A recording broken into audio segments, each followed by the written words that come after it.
బాబు, sir మీరేంటి ఇక్కడ? అవును, ఇప్పుడు మీ హెల్త్ ఎలా ఉంది? అంతా ఓకేనా? నన్ను క్షమించు బాబు.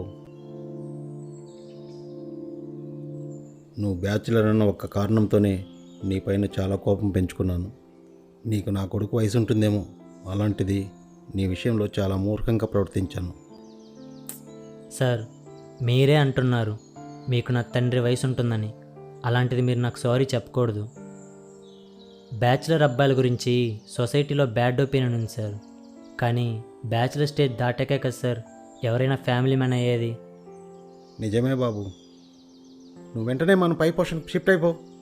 ఇన్ని రోజులు మా కోపాన్నే చూస్తావు, ఇక నుంచి మా మర్యాదలు కూడా చూస్తావు.